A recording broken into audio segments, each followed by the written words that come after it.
Expecting that. I've dropped like 17 seconds on my season best in the past 2 weeks.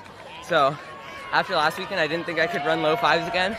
I'll just come here to try to break 5, and I'm just glad I finished it out. What does it mean to kind of realize, something everybody wants to do? Everybody's goal is always, if we get to the state finals, that would be great. What does that mean? Just to know that you're going to have that chance to, one, compete there, and another, who knows what happens? Who knows what happens? I mean, it's definitely so cool.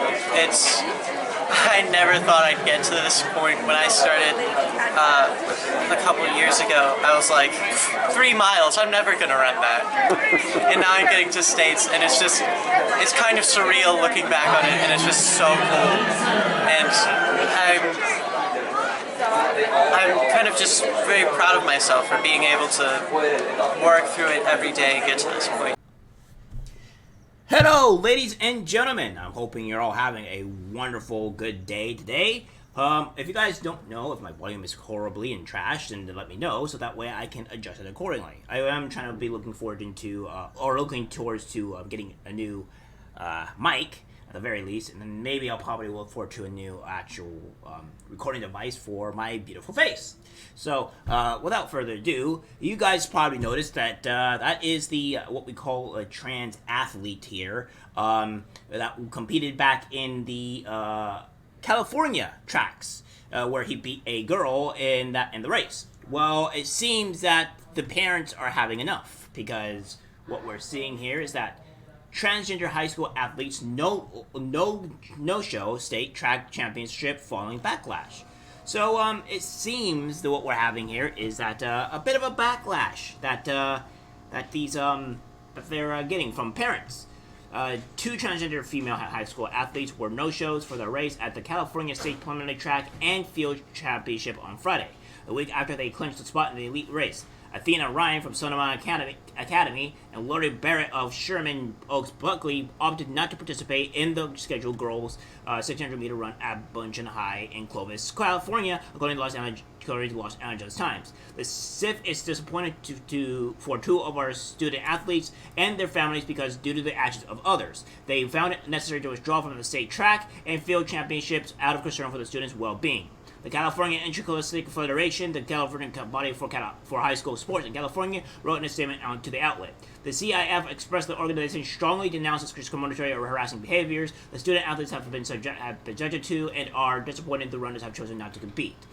The thing is that I think what we're realizing is, and even in California alone, is that this is the type of thing that's happening in California where nobody wants to deal with trans athletes or biological men competing in women's sports. I think this is the reality that we are coming to face here in California alone.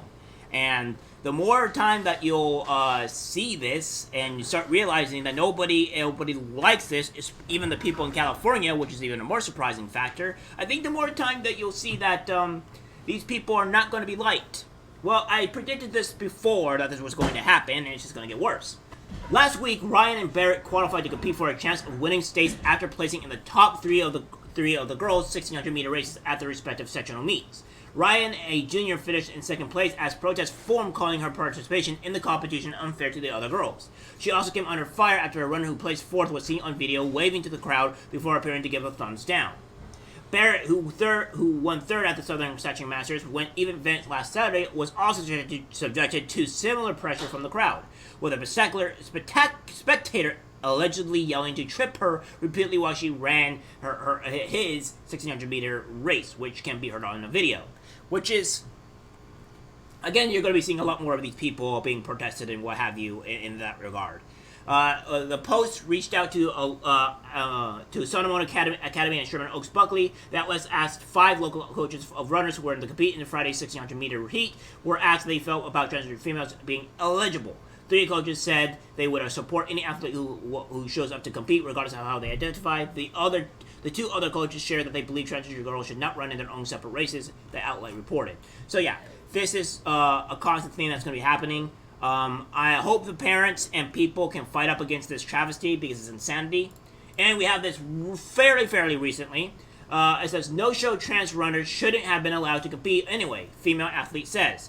So we have this, that says that the trans runners Athena and Lily Barrett made headlines after dropping out of California State track and field championship preliminaries last week, citing concerns for their well-being given the ongoing controversy. Star runner Chelsea Mitchell, who filed a federal lawsuit in her home state of Connecticut for forcing her to compete against biological males, weighed in on the stage Monday, telling Fox News that the Golden State's rules should never have allowed the two runners to race in the female category anyway. Mitchell, once dubbed the fastest girl in Connecticut, said the students' schools did them a disservice by even allowing them to qualify for the race because it opened them up to public scrutiny by people such as herself, who argues that trans athletes have an unfair biological advantage.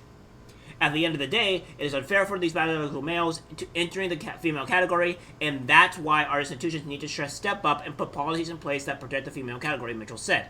And this is the one thing I do like about this, is that at least females, it seems like, are starting to fight back in some regard with this insanity, and I think this is a good thing in all regard. But it's going to take more of you to do this, right? You have to speak up about this. You have to make your voices be heard, because the more women that actually fight about this stuff and try to really fight for their ability to compete is a stepping stone in the right direction. I think the next stepping stone would be to get rid of the transgenders in your bathrooms, but I guess we tackle one thing at a time here. But, in all honesty, if you tackle the women, the biological women competing in your sports, then you probably get the bathrooms eliminated too, as well as a bonus. But it's at least good with these ladies, at the very least, because they're at least fighting back and trying to make things change for their sports. More power to you. And hopefully you guys will learn from your mistakes and power through. Alright guys, that's it for the video. Like, subscribe, share. As always, take care.